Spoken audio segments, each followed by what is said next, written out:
We're all language learners here, so I thought it might be interesting to talk about one of the greatest people in the history of language learning. His name was Champollion, and he was the man who translated the language of ancient Egypt. Champollion was born in southwest France in 1790. When he was young, he became very interested in languages, and he was also very good at them. He studied all sorts of languages from the Middle East, like Arabic and Hebrew, and languages of India, like Sanskrit. He was so talented at languages that he became a professor when he was only 19. At that time in Europe, people were starting to become very interested in ancient Egypt. Napoleon had invaded Egypt in 1798, and many people had gone over with him to study the history of the country. Champollion also became very interested in the country, and while he was a professor, he wrote 2 books about the history of ancient Egypt. He also started studying the language used back then, Egyptian hieroglyphs. At the time, nobody could understand them. People didn't know what they meant, or even what kind of language it was. The language just seemed to be a series of small pictures, things like birds and other animals. Was it like Chinese, where words are represented by a symbol? Or was it more like English with an alphabet? The major breakthrough came with the discovery of a large stone.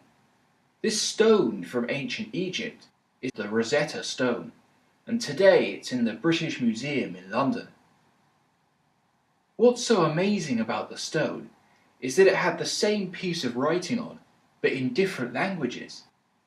One of the languages was Egyptian hieroglyphs. Another one was the language of ancient Greece, which people understood well. Champollion and others started trying to work out the Egyptian language from this stone.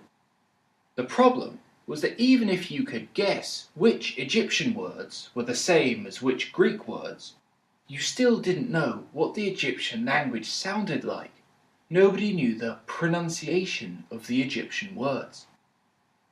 Another man, Thomas Young in Britain, did work out a few sounds by using the names of the leaders in the Greek and Egyptian, but there were still many other sounds missing.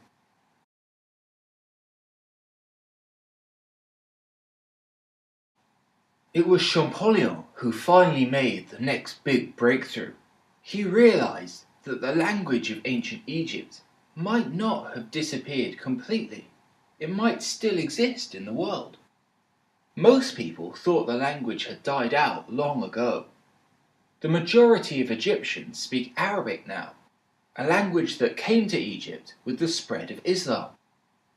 However, there were still some people in Egypt who hadn't joined Islam and hadn't started speaking Arabic. These were the Christians in Egypt, known as Coptic Christians. These Copts had a different language to Arabic, one that had been in Egypt long before people started using Arabic.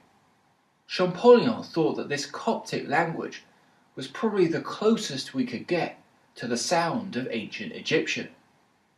However, he now saw another possible problem. Like any other language, the Coptic language would of course have changed over time. Coptic today wouldn't be the same as Coptic many years ago. This is the same for all languages. The English of today is different to the English of Shakespeare. But it's still basically the same language, and we know how to pronounce the English of Shakespeare. What Champollion did was to use the oldest Coptic he could find, the Coptic used by churches and priests. In the same way that Old Arabic is understood now because of the Quran, Champollion used religious Coptic to translate the ancient Egyptian writing. People now think that Champollion was right. Coptic is the language that evolved from ancient Egyptian, with a few words from later invaders like the Greeks. Using the Rosetta Stone to understand the writing, and using Old Coptic to give us an idea of the sound of the language, Champollion did more than anyone else to bring the Egyptian language back to life. In 1826, Champollion became the head of the Egyptian section at the Louvre Museum in Paris. He then went to Egypt for 2 years himself, between 1828 to 1830.